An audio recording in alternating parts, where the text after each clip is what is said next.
Hey, everybody. Hey, everybody. Naj and Jay here. I'm sorry, I messed y'all up. I put my water down and it fell over. She's already telling jokes. The comedian extraordinaire, Madinah Wilson-Anton. And also, as a secondary job, tell the people what you do. I serve as state representative for the 26th district in the Newark Bay area where we are right now. So she make jokes and she make laws. So we're here at Cool J's. Let me make sure I get the water ice part right, because it's not just, it's premium water ice, but it's not premium. It is premium water ice? Is that how he Premium phrases it? water ice. Which I love. Something. Yes. Yeah, it is. Exactly. Cool J's premium water ice. You know what I'm saying? I was about to correct you because you definitely You started with definitely water. said water ice. So there's so many things to tackle. I figured that we would kind of ease into the comedy thing first. Okay. But, you know, you are one of our state reps, and right now you're running unopposed still? Is that still the case? Right now, yeah. Okay, so... She said, come at me, Yeah. bro. There's still a few months for somebody to try their hand, but So you've been in office wouldn't at suggest it. this point for, is it 4 years? I'm going into my 4th year right now. So how has that been? It's been a lot. Really? It's been a lot. You yes. don't, so let me just say right now, the girl's skin is flawless. Okay, she looks well rested. Thank you. So Thank you. Don't. I'm telling you, don't run against her. That wasn't a joke. You know, yeah. So how's it been? It's been definitely a learning experience. Yeah. I definitely have learned a lot about myself, about politics, about people that I work with. But it's also just been incredibly rewarding to represent the community that I grew up in our state house, push for progressive legislation. Yeah. And also I serve as the first Muslim elected. So I'm able to bring the Muslim community to Dover in a way that has never happened. Wow. That's I didn't considering. even think about that part. Well, I kind of knew it in the back of my head, but like, I don't want to go all the way down this right now. But the fact that this is in 2020, 2019, 2020 is when I first it got took yeah. that long, considering that we have a very reasonable population of Muslims in the state, for it to take that long to get someone in there to represent that demographic is kind of wild. It is. Yeah, Yeah. It is. So it comes with, I would say, a lot of responsibility, right? And so I often will tell the community, yes, I represent the people that live in the district lines, but if you're Muslim and you live somewhere else, I'm kind of your rep too. And so Wow. people take me up on that, and I get calls and emails and letters from people all across the state, even people that are not in the state. Right. Who were like, I saw you, on the news or on social media or whatever. Can you help me? And so I'm very blessed to have an amazing legislative assistant, and the two of us make up the team. Wow. Fantastic. So yeah, it's been a rewarding experience, but it's definitely a struggle at times. Do you feel like, sort of how like, okay, I feel like you're dealing with this on two levels. Number one, I think all black people can relate to being the token black person. Like everyone wants to like refer to you for all things black, when it's like all black people don't think the exact same way. Right. Do you feel like you're carrying that double load as a Muslim also? I do at times, but what I also take pride in is the fact that I think a lot of people have never met a Muslim before. They have stereotypes about Muslims, right? Yes. And so I try to break down those stereotypes and make it very clear that I'm an individual. Yes. And so you might not expect every Muslim woman that you meet to do stand-up comedy, to care about politics, or to sit through what a bunch of white guys think, in both those places, on the regular. But that's my, I'm an individual. At the same time, like I said, it's a big responsibility. I bring my community with me every day. And so there are times where I'm in Legislative Hall and I'm talking about issues of immigration and things that impact a lot of Muslims, but don't impact me or my family specifically because we are Black Americans. And at the same time, as a Black person in the Muslim community, I do the opposite, right? Where I bring issues that impact the Black community to conversations with Muslims where they might not be thinking about the Black Muslims in the community. Interesting. So it's kind of a unique space that I'm in. Yeah. Before we go into your comedy or comedic journey, when did you realize, because I'm sure you've realized this, that you were going to be a barrier breaker? Honestly, I think probably closer to when I won. Really? Yeah, like I didn't set out to run for office, really. I was interested in politics from a young age, interested in like international politics, really, because of my community and learning about like issues like Palestine and, you know, the war in Iraq and how it impacted a lot of people that I grew up with personally. And so I was interested in the United States role, right, in like the world stage. Yeah. I love languages. Yeah, this is like me growing up, right? I went to college thinking I wanted to be an interpreter, studying languages. And it was really after I started working in politics as a staffer that I started realizing like, these are just regular people that decided to run, right? Wow. And it kind of demystified the space for me, and that's when I started kind of thinking more like, oh, maybe I could run for office. Maybe I could, you know. Here we go with that things. conversation again. We've learned about opera and choral, like classical choral music, and both times I said those are, even though as a singer I know that I could sing anything if I wanted to. The thing for me is it felt untouchable. Politics is one of those things where I'm like, it's untouchable. Like I'm not. A lot of people feel that way. That's a so lot of people feel that weird. way. Wow. And so I think it's really important, like part of what I try to do as a grassroots politician, right, is to help demystify for people. Yeah. I'm a regular person, you know, I got laundry that I didn't fold, just like you, you know, like, I mean, yes, I went to college, yes, I have a master's degree, but you don't have to have a master's degree to run for office. You don't have to have a law degree. Listen, you ain't got to be smart. We know this now, right? So, you know, to be fair, give credit. She's very smart. Give credit where credit is due. Trump also demystified politics for a lot of people. That's kind of where I'm headed. So, yes. Yeah. Yeah. If he can do it, anybody can do it, right? But sometimes people, especially people of color and women, we need more encouragement. We need people to tell us, yes, you can do this. Yeah. And so I take pride in doing that for a lot of people. Yeah. Yeah. I love that. What was the thing that pushed you over the line to say, you know what, I'm running. This has to happen. This is in me. I feel like it was kind of a series of things. And like one of the main moments that I remember is I was in Legislative Hall in our state's Capitol building. I was working for a legislator, and I saw these families and like it was like parents, teachers, community advocates, your dad, were down there, and they were advocating for education equity and how we fund our schools. Yes. And I was inspired, and I was still like very like bright-eyed, like just like this. I was just like just in awe of kind of all the things that can happen in that space, and I was like, this is so cool. I'm in the room where it happens and all that, you know. And these people come down and they have all these ideas on how to fix our education system. And I was like, we're going to fix this problem now. Like, they came here with all the solutions. Yeah. And I'm talking to the legislator that I worked for at the time. And he was like, yeah, you know, not going to happen. Because we don't have people in office that have the political will to make it happen. And he said it so flippantly, it really like I started, like, I felt that fire where I was like, what? Like, I can't believe he just said that like that. We don't have people who have he's like, we're not doing that. Will. We're not doing that. What in the world? Yeah. Now, I put it much more eloquently. But just that Then it phrase was in put- general. Because It was very blunt and very much like, yeah, you know. So don't get, you know, carried away looking at all that, because that's not going to happen. And I was like, did he just really, like, say that? Wow. And he was right. Now, he didn't question that. He didn't see a problem with it, really. He just was, like, matter of fact about it. I started to question, well, we need new people then. Yeah. And then it happens, it so happened that the person in the role at the time was talking about retiring. And people were like, it was like a rumor. Everybody knew he was going to retire. And people started like, you know, why don't you think about it? And that was kind of, it was the two-part, like, the fire was starting to go, and then there was the opportunity. Yeah. Wow. So, fundamentally, no, I'll go here instead. I'm sorry. So, what are some of the things that you are focused on for this next season or next? Is it called a season? Yeah. Like session Next or session. cycle. Yeah, Gotcha. yeah. So, what are some of the things that you are lasered in on right now? Affordable housing. Okay. Yeah, that's and like. Yeah, we need that. We surely do. We are, so currently in Delaware, we are thousands of affordable units short.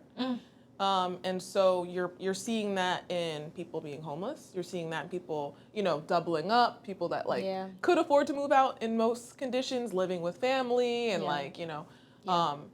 and it impacts all economic brackets basically, except for the super wealthy, because you're looking for that, 2-bedroom, and there's just every time there's one up is gone, and they're buying it for way more than it's worth and all of that, right? So that's a really important issue to me, and I think affordable housing and education are side by side, right? Yeah. A lot of our issues around our schools right now is based on people live, and where people live is where they can afford to live. Yeah. And after we integrated in this state, people self-segregated, and by people I mean white people with money, right? It still is the case that we're more segregated now than we were 50 years ago, right? That is the case. I'm not sure. I can't say that. I'm pretty sure it's close, but sorry, but it's bad. I jump in. Right. It's bad. Right. It's not good. And so I think it's really important that we handle both those things at the same time. So I'm hoping this year to take on some of that funding system that, back when I told that story about, right, when I was in there and I saw people advocating like your father, that was what they were asking for then. Yep. That was what I ran on. And 2 years later, they sued that, and that's what they sued the state, and it was instances like that of activists taking matters into their own hands and saying, all right, if the state won't do their job, we're gonna make them. That made me think, as a young person who was clued in, all right, well, what's my role? What can I do to take part in this effort? And one of the things about education in particular that really spoke to me is they were talking about how we fund our schools through the referendum process. Yep. And I didn't really know what that meant. Right. We are. Make sure you vote for. I don't know where y'all live, but vote for it. Yeah, right. Support your local schools. And so I learned about the process through those advocates who came down. And it was then that I realized, oh, that's why when I was in 7th grade in science class, our teacher put up a copy of this worksheet up on the projector, put it on a transparency, put it up on the projector, and had us all write it out by hand. And in the moment, we're all grumbling, 11, 12-year-olds, why are we doing this? This is boring. This is a waste of time. And he told us the referendum failed, so all the teachers are on a rationed paper, basically. So he was like, I'm not making copies of this, but we're going to learn what's on this worksheet. So you're going to write it down by hand. Oh my God, the amount of times that I had to do that, now I know it's because the school was broke. My God. It wasn't English class. It was science. Oh, mine was social studies. It's even Science more class. ridiculous. Yeah, and so that was a light bulb moment for me. God. I was like, oh my gosh, if we don't handle this issue now, we're talking about a whole nother generation that's going to go through underfunded schools like I did. Can we there was a lot in that last sorry. 2 minutes. No. Yeah. And not that Welcome I know to my everything brain. about politics in the least bit. I've learned a lot over the last 3 years. But there are times where I learned something and I'm just like, now, what was that? There were 2 things you just said that just blew my mind. And you, So what do you think that is about? And how do you, I guess you are doing what you think is best in terms of trying to make a dent in the problem, but fundamentally, how, if you don't want to fix a fundamental part of our society that is of the utmost importance, why do you not want to fix that? And then what are you actually wanting to do? Do you know what I'm saying? So we're trying to get in the heads of those who have kept things the way they are? Is that what you're asking? I guess so. Yeah. It's why would you not want to change that? And then if that's not on the table, what is actually on the table? You know what I'm saying? Okay, so I think, outside looking in, I think racism is a big part of it. Okay. A lot of people do not want, a lot of white people, but also people of color with money don't want their kids to go to school with people that are black and that don't have a lot of money. That's just a fact of the matter, right? And I think some of that comes from this idea that you can't succeed when you go to a school where there are fights or where, whatever. I went to a charter school for high school. I went to private school. It was against my will, let the record show. I made a presentation for my parents about how I did not want to go there. I begged my dad to please let me go to AI so I can wear jeans. That was my justification. I wanted to go to Newark where my friends were going. But So I'll put that out there because somebody be in the comments like, she went to a charter school talking all this, But I also went to a public school for middle school. That's where the story that I shared with y'all is from. And yes, there were fights, which, to be honest with y'all, I found entertaining. Most kids do. We all do. I'm not advocating that behavior. I still talk about some of them today. But it was a diverse school. I made a lot of good friends there who I'm friends with still to this day. I learned French. It's not even offered anymore, which, is really depressing to see like the amount of opportunities that I had not that long ago that are not available anymore because we have not kept up with the cost of funding our public schools in these areas. I don't even know where I was going. I'm just all over the place. But No, you're not. I think racism is a part of it, to your earlier question. I think also a lot of people, unfortunately, that I work with are not thinking about data and research when they're making policy. They're thinking about their feelings and stuff they heard. That's just, unfortunately, right? Yeah. And so it takes a lot of time and it takes effort and energy and tact, which your girl don't always got, to get people to understand where you're coming from. Because I think to your second part of the question, whether you think your kids are going to go to a public school or not, you should still be investing in public schools because it helps our society. Yeah. And maybe you have the money to send a kid to a private school, but who's going to be your neighbor? Who's going to be working with you? Who's going on the soccer team? With right. Kid, all of those things are important, and we can't succeed by pushing people down. We all succeed when everyone is doing well, right? Yeah. People complain about crime. That's one of the things I hear a lot. Is crime is up, crime is up. Okay, well, why do you think people are turning to crime? They have nothing else to do, no money to make, no education to build them Right. up. So at the very least, if you're not moved at a moral level, you should be moved in some kind of economic self-interest, to help people around you. Absolutely. And I have no problems, sort of pointing the light on myself and saying that, both of my kids go to private school. And it was a difficult decision, number one, because my wife works in public school. Okay. I work in a public school. I went to private school, but we're thinking, the logic was basically this. Obviously every person wants their child to get the best education possible. Right. Because education clearly is a determining factor in terms of how well you do in life, especially in America, right? Right.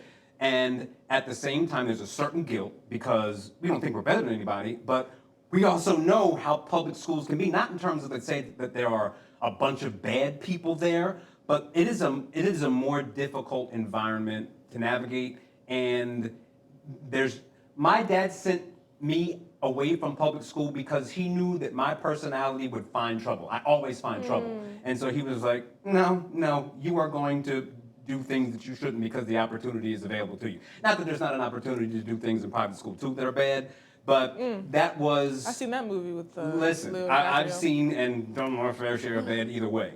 But it's I think that's a common dilemma. And of course, I have a sign in my yard saying, please vote for the referendum. Right.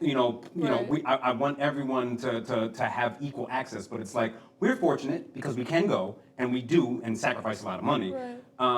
But at the same time, we totally understand that it's not a fair playing field. Yeah. And, And that's the thing, too, right? I don't have children, but, I have siblings, I have kids that I care about, and I don't judge necessarily parents who choose that for them, right? Because just like you said, you're going to do what's best for your kids. As a public servant, I have to do what's best for all children. Absolutely. Yeah. And so I'm always going to be about investing in our public schools. I'm going to be about, changing how we do that so that schools that have less and need more get more, and schools that have more that don't need more get less. Because fundamentally... And that's going to be a political decision, right? People are not going to like that when they stand to lose money. But I have to do what's best for everyone, and that can be tricky, right? Like I said, I'm Muslim. There are a lot of Muslim families that put their kids in private schools because they want them to get religious education. Totally get that. And I had a conversation with a school leader who was like, well, we should get taxes to our school. And I'm like, it's a private school. Right. You're on your own. Right. I appreciate what you're doing. It's important for the community, but taxes need to go to the benefit of everyone. Right. And our public schools are struggling. Yeah. Yeah. I just don't know how you could be no, don't give them more money. That's where I'm like, what do you mean? Of course, Yeah. Like, and I know for a fact that there are people like, no, I'm not going for that referendum. Like, Yeah. it's not a significant increase. I think some people think that, and it's like not just in this situation. They think that if they punish you, then you'll be better. Oh God. You know, like I hear that argument a lot where they're like, Pull I'm up not your rewarding bootstraps or them. something. That which don't kill you make you stronger. Yeah, You know? they're like, I'm not going to reward those administrators who take all the money. You know, and it's God. like, okay, I get what you're trying to say and trying to do, but think about the kids. Hundreds of kids don't have the books that, they need. you know, right, like that's really how it plays out. It's like, what's that expression about the spite in the face and the, you know? Biting your nose off to spite your face? Something Is that like right? that. I think that's what it is. Maybe Something cutting like your that. nose off. Something like similar. This is not my expertise. Ask anybody who knows me. I'm always like, it's like, right left field, and they're like, what? And I'm like, oh, you know what I mean? Well, I didn't expect it to go this way, but make sure you vote for that referendum, and all the reasons why is because what she just talked about. Mm-hmm. Yes. Whether you have kids in the school or not. For your community. This is about community. At the end of the day, it's about your community. You want your community to thrive, vote on that referendum, for the referendum. Doesn't matter where you live. Go. In Delaware, vote yes. Find out and go. I'm ready to talk about some comedy. Make us laugh. Oh! Okay. Let me tell you something. Jay has been waiting to say that to you. Makes laugh that. For the past half hour. No, it's been like a week. Oh. I've heard that one line. I can't. I'm going to say to her. I'm making it real cheesy. Make us laugh. Tell us a joke. And I just keep looking at him like, this is embarrassing. That is like, it's kind of a joke within the comedy space that whenever you tell someone that you do comedy, they're like, tell me a joke. It's the same thing with singing. Tell me a joke. That's why I want to do it. Yeah. It's just paying it forward. But for the mine. difference, I think, is singing, you can bust out into song, break out into song. No, I can't. But nobody Yes, wants you can. No, I can't. Nobody wants to, but you can do it because it sounds nice. Jay no matter will what. for a penny and a lollipop. She's disrespecting the fact that I play a constant role in undervaluing musicians by taking gigs for pizza, and that's fine. But Jay will sing to you and twerk at the same time. They try to pay comics in drinks, and I'm like, I don't drink. Oh no. Oh no. They're like, yeah, it's a great gig because you get paid like $50 and you get drink tickets. I'm like, I don't But drink. what if you don't drink? I don't drink. You better start drinking. No. No. Here we go. Both jobs I'm in, people be like, don't worry, you'll be drinking soon enough. And I'm like, that's problematic. Or fun. So, She's trying. I'm really she's trying here. Let's start from the beginning. Okay. Where did comedy even where did this start? So we were talking about this a little bit earlier. Both of our, part of your family, part of my family is from Chester. Hey. So my father's side of the family, I mean, both sides are funny, but my dad's side is very funny. And my uncle, Rocky Wilson, is a stand-up comic and has been doing comedy for a very long time. So I grew up like going to family functions where everybody was cracking jokes and like having a lot of fun. And I looked up to my uncle as someone who did it for a living, and I was like, I want to do that. Like that could be a job. Okay. I How don't old even. were you? I was probably, I don't know, 7 or 8, probably. Oh, wow. Yeah. Okay. Wow. And like, you guys probably remember this. Growing up, when you would have like parties like with your friends and hang out, we would do like talent shows, and everybody would have a little thing. Talent shows used to be a thing, right? No? I wasn't that friend. You I would weren't? hide. You were okay. But like, there was weirdo. people who would be the singers, Yes. the dancers. Ooh, child. I couldn't really do either. I can dance, but I wasn't performing, Yeah, so yeah. I would always do some kind of comedy as my talent. Wow. And my cousin was telling me this the other day. She was like, "Don't you remember you used to come over and like tell my uncle, her dad, these are the jokes I learned," and I would like test stuff out on him that I had learned. Oh my God. And I was like, I don't even remember doing that. Really? Wow. No, Wow. but I do remember having joke books and like going to the Scholastic Book Fair and like wanting to get a joke book and like Okay. Yeah. Interesting. learn some new jokes. Yeah. No, I get it. I was the joke teller, but I was not I wasn't a comedian. It just, me and my dad had a thing. We were very good at just telling stories. Okay, yeah. But I would call everybody in my family with a joke and they would hang up. They were not supportive. We call that bombing. Yeah. Oh, I've been bombing all my life. They're All my life. yeah. Sorry. I'm gonna need you to calm down. Sorry. That could be like the intro. You know what I'm saying? So you're going to your uncle, who's a stand-up comedian, and what is his feedback? Like, what is he saying to you? I don't really know. I just remember him being funny. Like even to this day, like we went to a comedy show maybe a month or so ago together, and we were walking down. We were in New York City. We were walking down the street, and I just broke out into one of his jokes he used to do to us kids. Okay. Like, and he was like, "You remember that?" And I'm like, "Yes." Like that was hilarious. Is there any way you could give us that? I could joke? try. I'm giving credit. This is sorry. his joke. I did It's it not a to you. huge joke, but he used to just make like this impression of young people and old people. Okay. Right? Because we were all little kids, like sitting on the steps at my grandparents' house, and he'd be like, "Well, yeah, you guys can do that because y'all are young, young." I'm old, and he would like do that like really dramatic, like old. So then we would just like randomly throw it in there, like young. Young, you know. So like we're walking, and he's like, I don't know, Medina, I'm getting old. Like, I don't know. I don't know if I'm going to hit a mic tonight. Because I was like, let's hit a open mic after the show. Like, we're in New York, let's hit a mic after the show.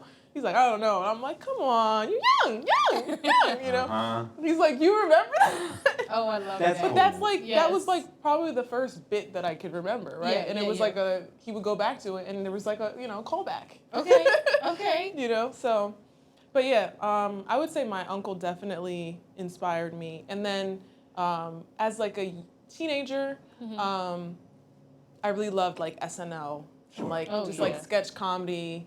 I used to memorize like commercials, like funny commercials. Really? Yeah, like, and honestly, my sisters are all hilarious. Like, so I have 5 sisters. Oh my God. God. Okay. Okay. Yeah, Cool. so I'm number 2 out of 6. Any brothers? No. All sisters. Yeah, 5 that's also the sisters. question we always get after we say that. Yeah, I was like, no brothers? It's just okay. Nope, all Yeah. girls. Okay. And the sister who's right after me, I would say is probably the funniest of all of us, really. Okay. And I remember like vividly, like high school, we'd be on the school bus, and she would just be like repeating like word for word Kevin Hart's like whatever his special was at the time. Yeah. And we all be like, do the Kevin Hart, come on, do it, like, and like that used to be the culture. I don't know if it still is with kids, but it used to be that like you had to have a couple jokes up your sleeve. Like everybody we entertained each other. It's you know, the TikTok thing now that I don't know if it's I don't know. get it. I don't get it at all. I'm on TikTok, so I do get that, but I don't know if that culture of like entertaining each other through like doing jokes and like impressions and like that used to be you know, people who wouldn't consider themselves comedians could do that very well. Oh yeah, you I know? remember that type of stuff on the bus. You know, Yeah. gym class. Yeah. At lunch. And having like a bit really where it's like oh yeah, we know he does that, and like we have a substitute teacher. Yes. Yeah. He's gonna do the thing he does when we have a substitute teacher, you know, and like everybody's like, all right, like watching the show. Well, you wouldn't. I mean, I wonder how many people know, because you know my dad, but do you know that he's hysterical? Have you seen that side of him? My dad is one of the funniest people I know. I believe it. So I'm kind of funny. I can make people laugh. No. Stop. See? My brother is funnier than me. Like, he's a real storyteller. Like, there's nothing like hearing my brother tell you a story, especially after a couple of years.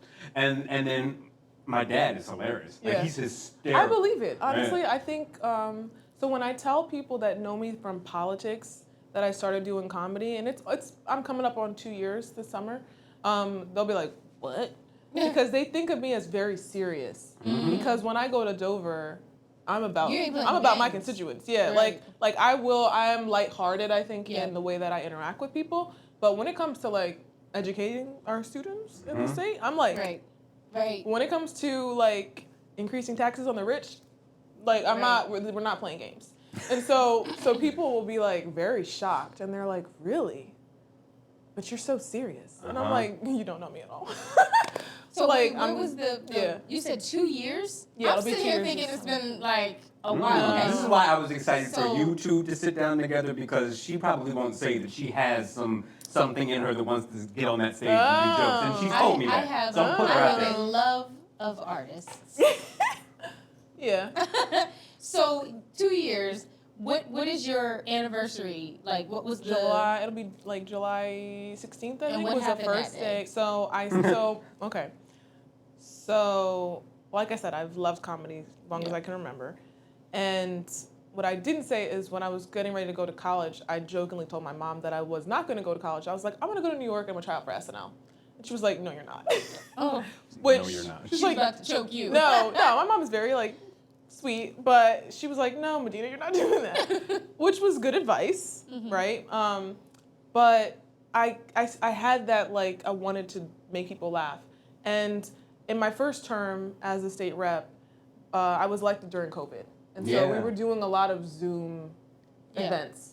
And I remember distinctly being on a Zoom event in a walk-in closet in my house because I was like, I needed an office. And there was no space, so that became my office. And I cracked a joke during like regular, like remarks about something important probably. And hearing people laugh and seeing them laugh was like, I got this little like high. And I was like, oh, like that feels better than like the rest of the speech. Oh, yeah. like it was such a good feeling. And I was like, you know what? I'm coming towards like hitting 30. Like there's things I want to try. And if it doesn't go well, it doesn't go well. But like at least I tried it, you know? And so I signed up for a class at Helium Comedy in Philly. A class? Yes. Wow. Okay, cool. 'Cause I'm very type A in that way. And I was like, if I spend the money, I'm going to have to do it. I didn't know that was a thing. Yeah, there are classes. Yeah, there are classes all over. So you can go and sign up now. Yeah, or you could. So go ahead. You signed up. So I signed up for the class. So my first class was July 16th. And that was the first time that I got on stage with a microphone to try to make people laugh, right? I had been on stage plenty of times. The suspense is killing Serious. me. And like it was fine. Like it wasn't, I didn't have everybody cracking up right away. Oh. But through that class, I learned a lot about joke structure, punchlines. Like I was telling stories that were funny to me. Yeah. But I hadn't really understood like the difference. I think like we're talking about singing, right? Yeah. And someone could say like, you sing your song right now, right? Yeah. And for the most part, if you take a moment and maybe drink a little sip of water, you can sing and it's going to sound beautiful to anyone, right? And you don't really need a microphone and you don't need the conditions to be right. Yeah. But comedy, a lot of times, like stand-up comedy, you need like the lighting to be a certain way. You need people to be paying attention so they don't miss out on things, right? You can't just like click in and be like, oh yeah, they funny.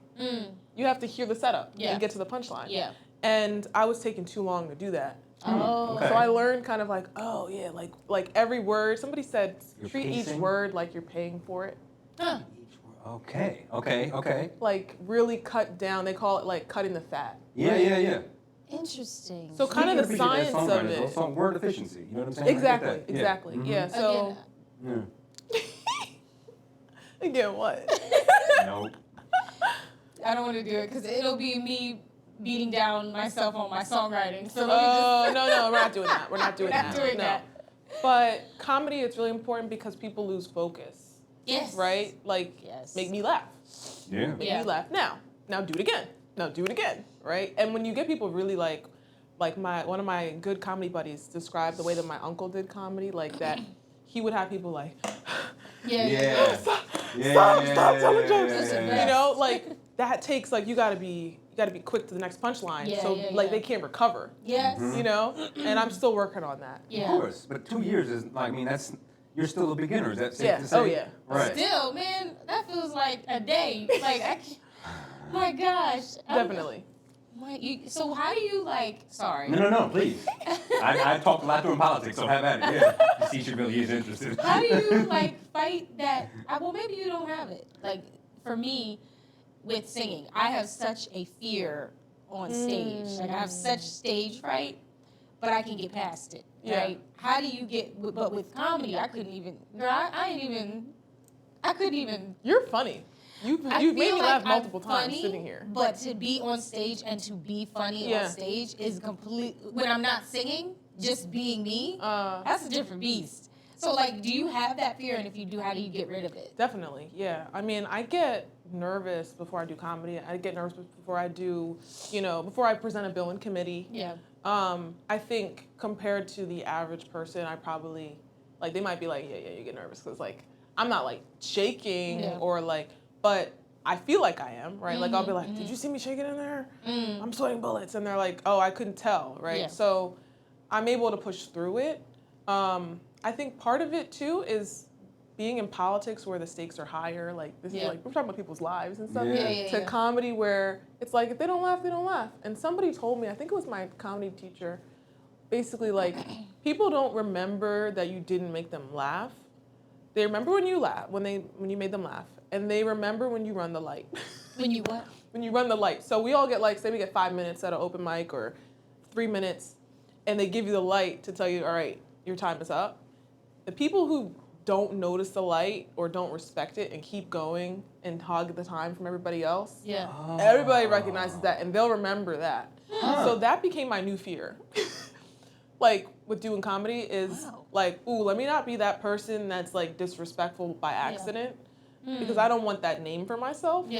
And so that tends to be where I'm like I might they might give me the first light and I'm out and they're like, you had another minute and I'm like, oh, I thought I missed the first one. Like I'm not trying to be that person. I definitely still get nervous that people won't laugh as much as I want them to. It just happened this week where I did a show and like afterwards I was like, I don't know what it was. I don't know if it was that I was a little bit nervous and so I wasn't as like you know, I wasn't acting the jokes out as much or maybe my delivery was off. And it's tough too because comedy, like, I'm gonna go back to the music thing again. Like, yes, maybe the way you record it might make it sound not as great, like quality, but like, you can tell when something sounds nice. Like, sure, you just it's know. like it's like almost biological, where you're just like, whoa, you know? Comedy is very subjective. Now, music can be as well, right? Where the people that are like, I can't believe you're listening to that trash, that new hot trash, you know, that mumble rap or whatever. Like, but comedy is very subjective, and it also, like, I'm a Black Muslim woman in politics. Like, there are different parts of my life that I can make jokes about, but I can't necessarily find the room where everyone relates to me to then get the joke. And something that was really interesting that my teacher told us was, Chip Chantry, by the way. Chip Chantry was my teacher.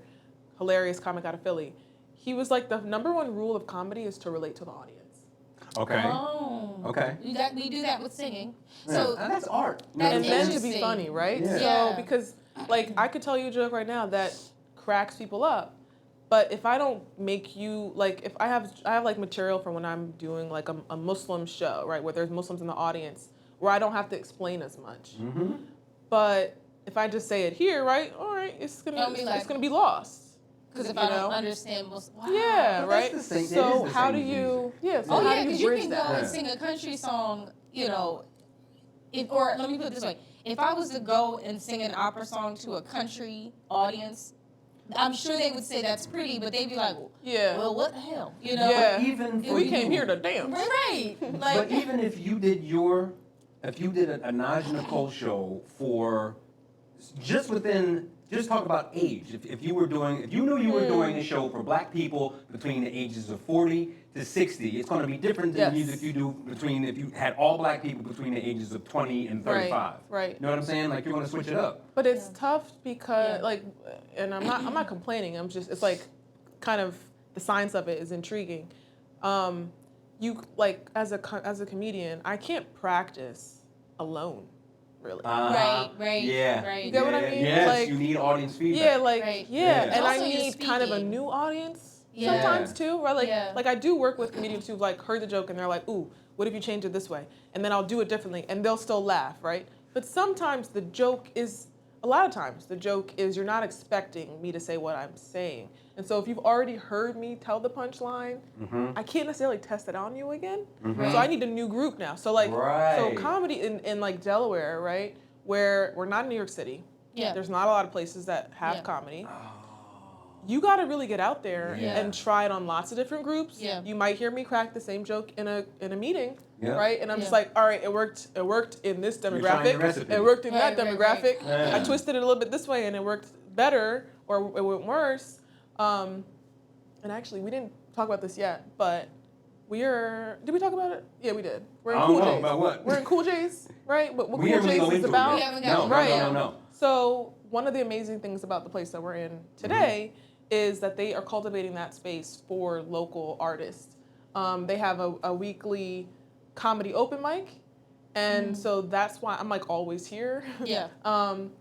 because not only is it an open mic where we can test out new material, but we also give each other feedback right after. And so it's kind of that workshop, collective community feel. Musicians can highly relate to an open mic. Yes. You know? And it's tough. Like I was saying, in Delaware, not a lot of opportunities. This is one place that is very intent on creating that space. Yeah. And so I thought it was important that we highlight Yes. what they're doing here. Let's dig all the way into that a little bit. Yeah. So He's been here 8 years.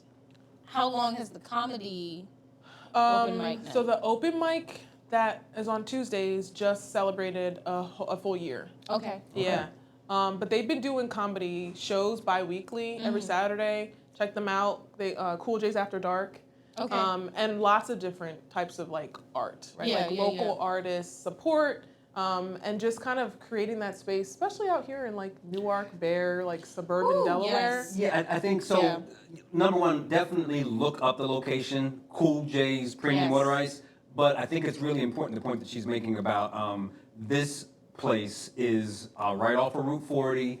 And Right behind Newark, the Buffalo Wild Wings. Yeah, and like, you know, we're in Wilmington, so it's a lot easier, I guess, to find culture. And I think that a lot of us don't fairly associate that there is culture happening out here too. Yes. So this is a place where you can come and get wind culture. down, right? Like we were talking to the owner Marvin earlier, like he thought it was really important that there be a place where you can just like there's culture, you can wind down, relax, enjoy yourself. Yeah. They bring in comedians from across the country, like really great. I feel Yeah, so it's terrible like for it's not like knowing that that. like hidden gem, right? Yeah. Like so it's like when you were like, where can we do the interview? I was like, I know the place. Yep. How did you hear about this place? So I actually found out about Cool J's right when I was starting comedy. Okay. And they were doing a competition. Okay. And I was not trying to compete because I was like, I'm not funny. I don't know why I'm doing this. Right. But I was like, that sounds interesting. I wanted to go see what it's about. And so I came with my husband and a couple friends, and it was amazing. And I met so many artists that I did not realize were here. There were comedians in the competition. There was a dancer who was doing that like. Oh, okay. Oh, Okay. yeah. Okay. Awesome. That's so cool. A rapper, Elrod, really great rapper. Okay. I was like, how did I not hear about this? So that I'm telling That's my how friends we and feel right now. Yeah. So, right. Yeah. So that's been exciting. So since then, they started the open mic, and like I said, I've been trying to. We call it the gym. You got to go to the gym. Yeah. Right. Yeah. So Jay loves to say, you got to get your reps in. exactly. Get those reps in, guys. That's You exactly can't what do we anything say. without But your that reps. is Those the reps. process for any Oh, art. got you him know what I'm started. saying? Yes. He's revving That's up. all. That's all. It's I'm just gonna back tough. up. It's just tough in comedy because I can't, like, I can, think about the joke and Yeah. take out words and practice saying it, but I can't deliver it Yeah. except for when I go out somewhere. Yeah. And here in Delaware, I think there's like maybe 4 mics every week-ish. Wow. That is a really On a good week? interesting Yeah, dilemma. and you're getting 5 Yeah. minutes. Like, imagine, do you guys play sports? Yes. Okay. What do you play? Well, not anymore, but I play football and track, and I train, Okay. but like, yeah. So imagine, like, you could only do that in 5-minute increments. You're training. Yeah. Right. No? Or like play basketball. Like you can't just shoot hoops. You can only play when you have 5 other people with you.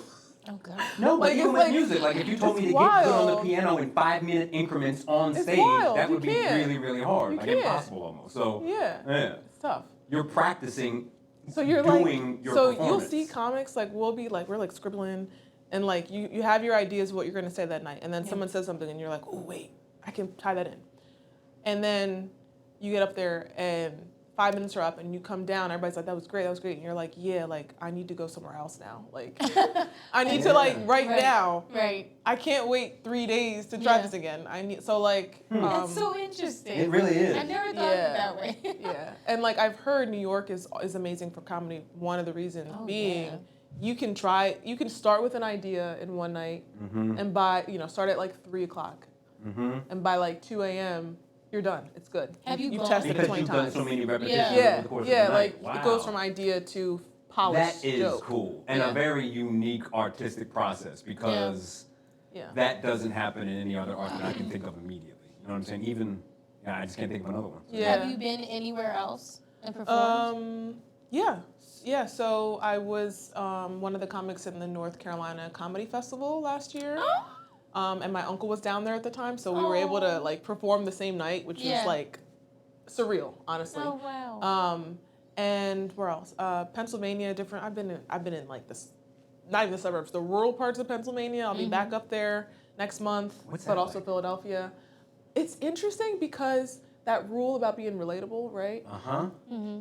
I was gonna say, I focused on that so much. Yeah, like you are literally outside of your demographic in every way. So, Which is why it's important that your jokes be relatable. Yeah. Beyond just your, right? So like, I know how to, for certain topics, get the setup done quickly.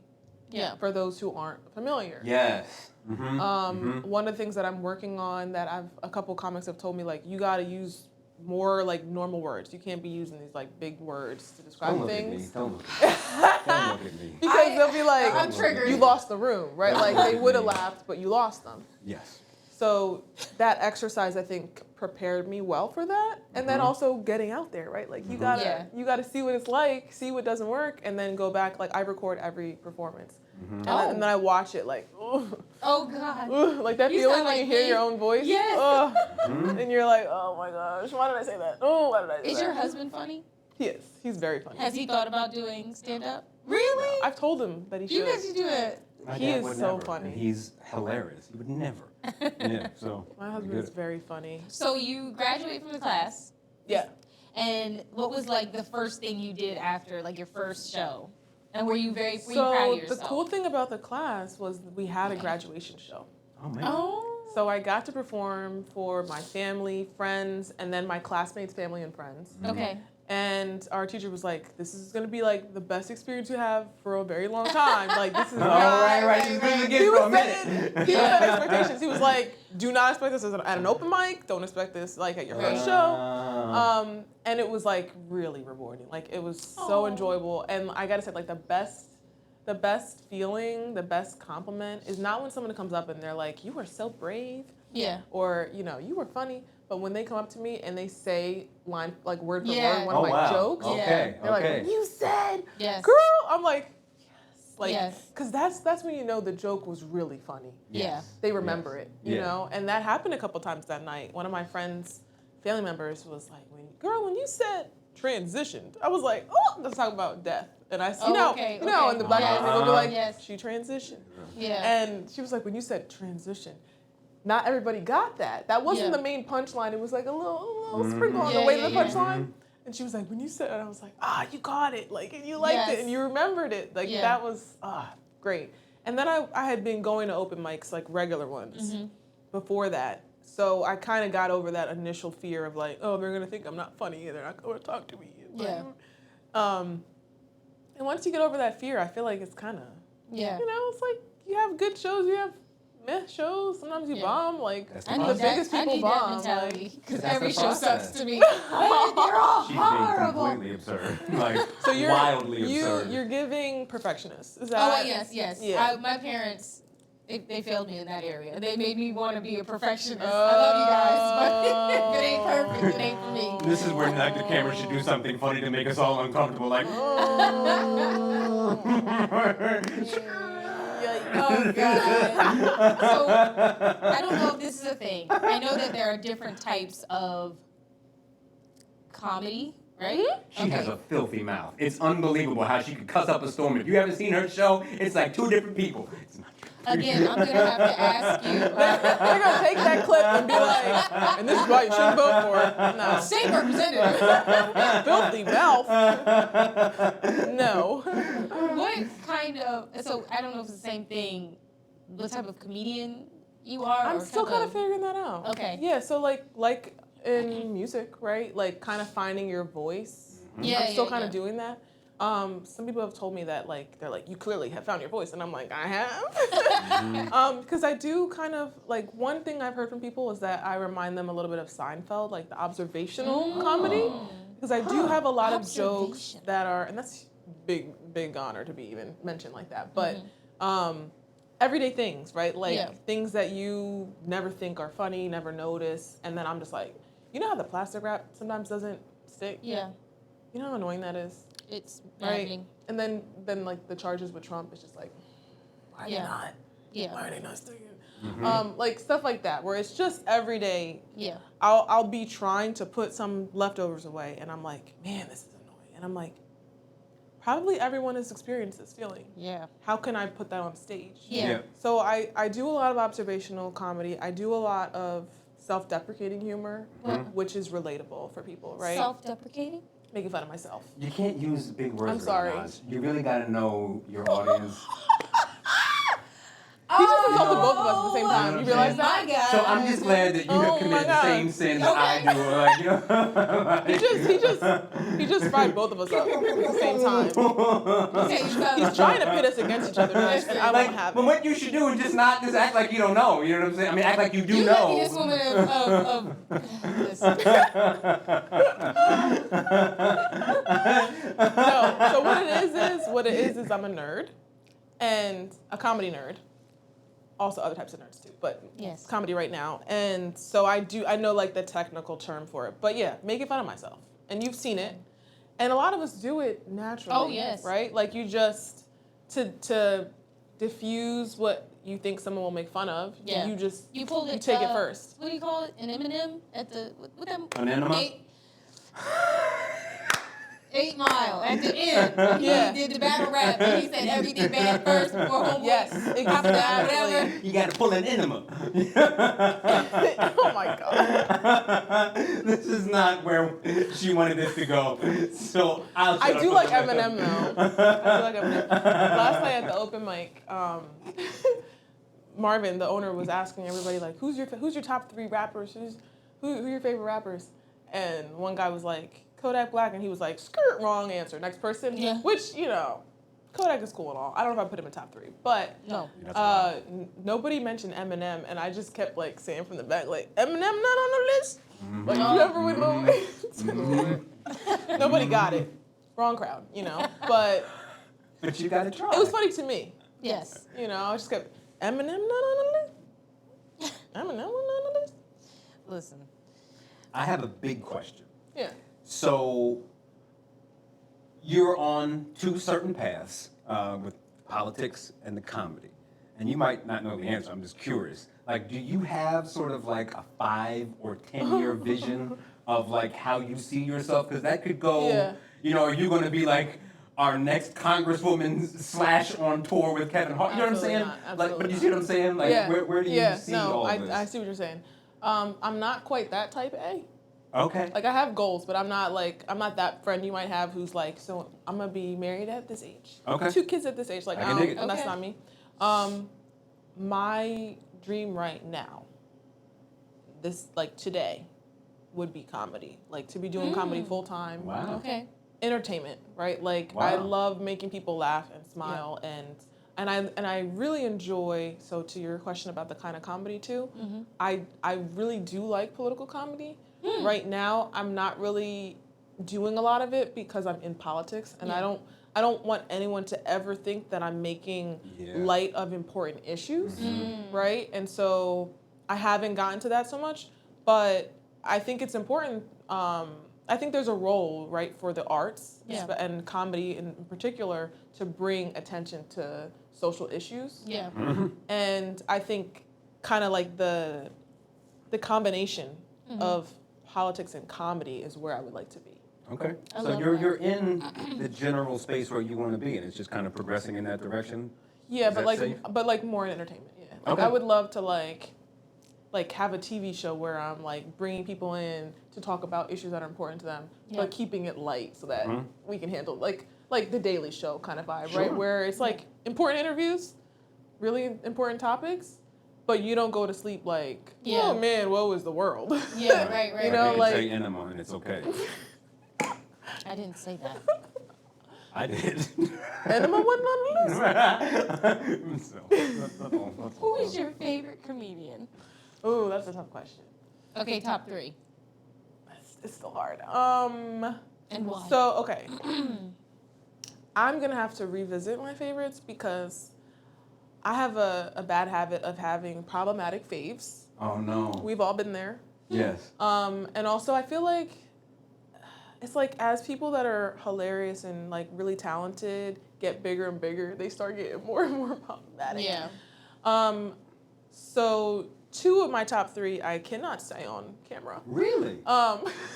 Really? Okay. Oh, Just man. because they refuse to like grow and like be respectful of people. And so I think they're very talented in comedy, but I wouldn't say that on camera. Okay. But I will say I think Jerry Seinfeld is still safe to say right now. Okay. Okay.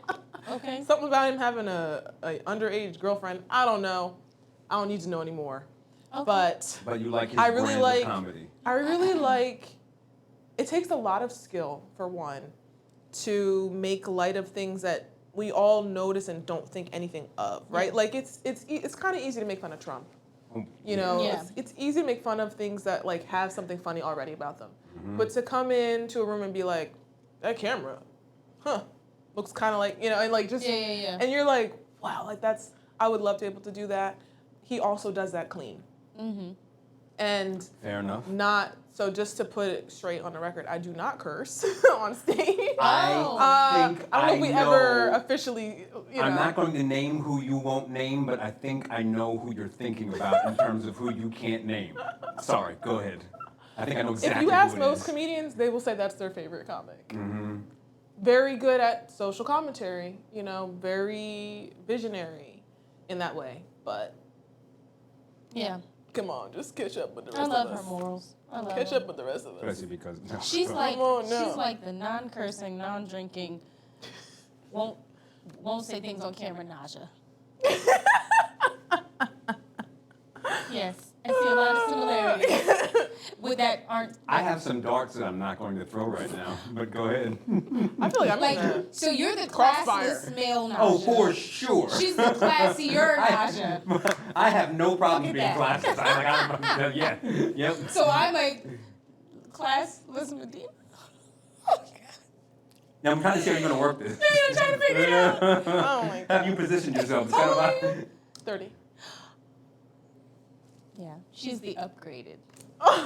That's what it is. Like, you know, there's the model is great. You know, I'm, you know, Oh, because I I'm get older what than you're you. saying. So like the model is great, but then when that new generation come out, I love it. That's funny. yeah, now you're 2.0. Okay, listen. Okay. Yeah. So I mean, yeah, clean comedy takes a lot of skill, and Yeah. I know because like when I'm not getting the laughs, I Yeah. have that urge to just be like, throw a curse word in there, That- lob it in there. it's They'll laugh. right there. They'll laugh because you'll see comics do it like all night. They'll just F word this and people be like, yup, I know what you mean. And there's not really a punchline. Yeah. So once you take all that out, it's like, oh, how come they're not? And I know comedians who, you know, will curse. Yeah. And then they'll get booked for a clean gig and they're like, oh my God, what am I gonna do? And they can do it, but it takes work. Like you Yeah. gotta figure out like, okay, well, what's really funny about this bit that's not filthy? Yeah. You know, like, Okay. So I would say Seinfeld is he's in the top 3. Okay. Okay. And there's 2 other comics that I would normally Those we say. shall not name. One of them got canceled in Me Too. Oh. And I That cannot. person was on my. Yep. You know who I'm talking I about? think have so, no but we'll idea. talk when the camera's on. So you study, you study comedians. Sure. Like you pick. Do you have like how long you're gonna study them, or what you're looking for exactly, or you just kind of like go down the rabbit hole? I can't turn it off at this point. So when I first started the class that summer, I was watching I was watching. I hadn't seen Richard Pryor, so I was watching. I'm 30, so I'm watching Richard Pryor's special, and I'm like, how have I never seen this before? Yeah. I'm watching like some of the Eddie Murphy stuff that I hadn't Yes. seen. Yeah. A lot of like Eddie Murphy stuff, I knew him through cartoons. Like I Yeah. knew him through, you know, Yep. Interesting. Disney and DreamWorks. Yeah. And so watching his specials, I'm just like, oh man, like, and Who seeing is like the this mechanics man? of his Yeah. jokes, his storytelling. And then it got to a point where I was like, I can't even enjoy comedy now because I'm in this, like, I'm taking everything apart. I'm getting to the Oh. punchline before they get to it because I'm like, I know what he's doing, you know? Like Yeah, I yeah, figured yeah. out the Yeah. patterns and stuff. And so then I could really only watch like the best. Yeah. Because I would watch other people that weren't as like polished, and I'd be like, oh, he could have done this, he could have done that. Oh, he's doing the same pattern over and over again, Wow. and everyone's laughing, but I'm like, I'm figuring it out Yeah. because it's kind of a science. It's Yeah. kind of Not always, but then I kind of just stopped watching and started like, all right, work on your writing. And then people will suggest comedians to me, and they're like, you got to watch this special, and I'll watch it, and I am enjoying it again. Yeah. I'm kind of out of that like type A student mode where I was like, observe how, Now I'm kind of a little bit more like, all right, I'm enjoying it. Oh, I like how she did that. Also, like certain topics people will bring up, I'm like, ooh, I have stories about that. I haven't thought about doing that. Let me see what I could come up with on that topic. Yeah.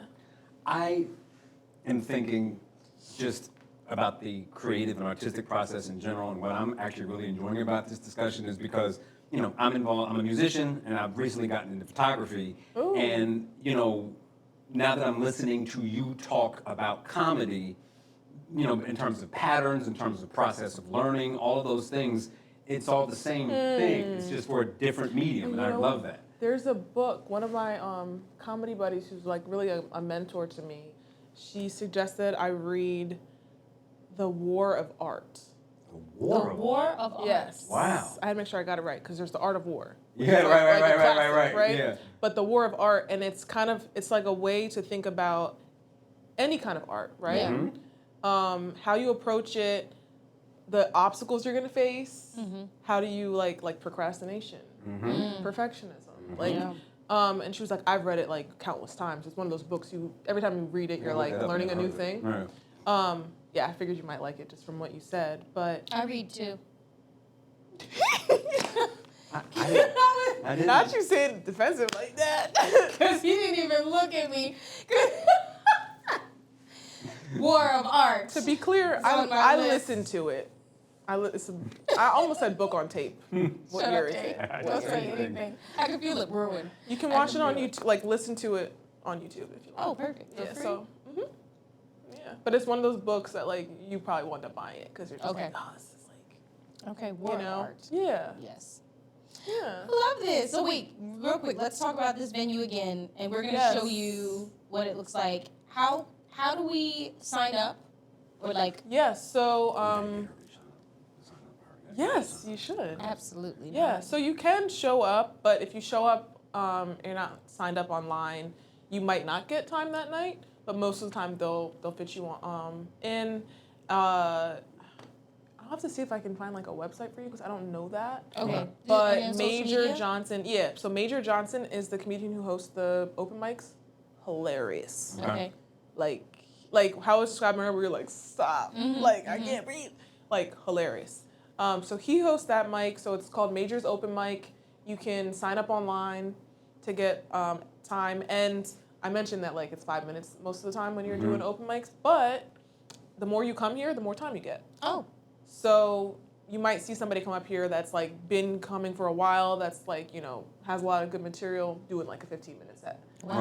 Right. And so that's cool too. So we have folks that come from the community who are not performing, but are here for basically a free comedy show. Yeah. And some great water ice. I love it. And I just keep saying water because he made fun of how I said it before. Listen, we're from Delaware. We don't I pronounce said water watcher. right. We say water rice. Watcher. We trying to get it right. I'm a stickler for saying it wrong. So, So I'm like really self-conscious about how I say it now. sorry. Gotta make sure I say it right with the D, right? But yeah, so it's a fun time, Yeah. and you should come I will definitely come. and perform. And you don't have to use the whole time, right? Like come with some jokes, do 2 minutes, do 3 minutes, get some feedback from a room of people that want you to succeed. The feedback and room of people.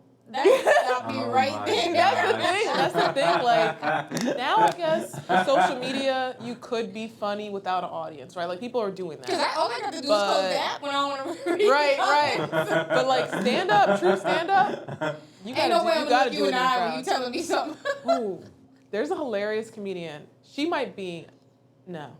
I'll put Rachel Feinstein in my top 3 right now. Rachel Feinstein. Yeah, she's hilarious. Okay. Like, and she does impressions Okay. like really quickly. She's in and out doing different characters, like Yeah. goals. But there's another woman, and I'm forgetting her name now. But she does this thing where like the audience will laugh at something that's embarrassing, and she'll turn around and she'll just be like, she'll talk to herself into the microphone. Yep. Right. So funny. Yep. That's my life. So funny. Regular, just Just like, it's just me and my thoughts. So funny. Okay, please find out who that is. Yeah, I and send it will. to I me. will. Yes. Oh man, yes. she cracks me up. So you're gonna be here next Tuesday? Most likely, yeah. Okay. That's one of those recurring like. So if you need me and you want to bug me, I'm probably here on a Tuesday. If you have anything you need to talk to her about, you can talk to her after her set. Bring your notes. Is there anything you want to say about your campaign or anything going on in that regard? Donating, I don't know, Sure. whatever you want to say. Sure. Yeah, I wasn't sure like what This was is your allowed in moment. the. Oh, yeah. Everything is Everything. allowed. Oh, You see okay. how we had on our show, say what you got to say. If you want to throw your first cuss Just make word it out funny. there, this No. is the place to do it. No. Talk to the people. So I currently don't have an opponent, but you never know. So She said, if "Pull you, I mean, Or don't. at your own risk. But if you like, the policies that I talked about, and you want me to come back to Dover next year, come out and volunteer. We have I have a link tree on my Instagram. My Instagram is @Madinah4DE. And I have a Facebook and Twitter account with the same handles for the most part. We have a link up there in our link tree with a link to volunteer. We're also hiring a campaign manager and a volunteer coordinator. So if you're looking for a paid position, we pay all of our staff a living wage. Oh. Because we model the policies we want to see in the world. And so if you're looking for a job, especially if you're, say, like a high schooler who's off for the summer or a college student, check us out. You don't have to have a whole bunch of experience. We have the resources to get you the skill sets that you will need. We just are really looking for folks that care about the community and are invested in seeing it progress. So there's paid positions, there's internship opportunities, and if you think that I'm somewhat funny, you can also follow me on TikTok, where I post, my new thing is parody songs that I do in one take. So there's no edits, there's no rewording it. I just pick a topic and I do a parody of a song that you probably would recognize. And I also post a lot of my stand-up there. And that's a more comedy focused account that I have. And that is Funky Cold Dean. So for people of a certain age, they know Funky Cold Medina. For the old people. And so Funky Cold DEEN is my handle on TikTok. I love it. Make sure you guys head over here so you can see her and all of the other local comics. Get your laugh on and follow, like, and share this post and follow her on her journey. Thank you. We love you for watching. Thanks for having me. And that's no joke. Oh, end it all. Just end it. End the stream.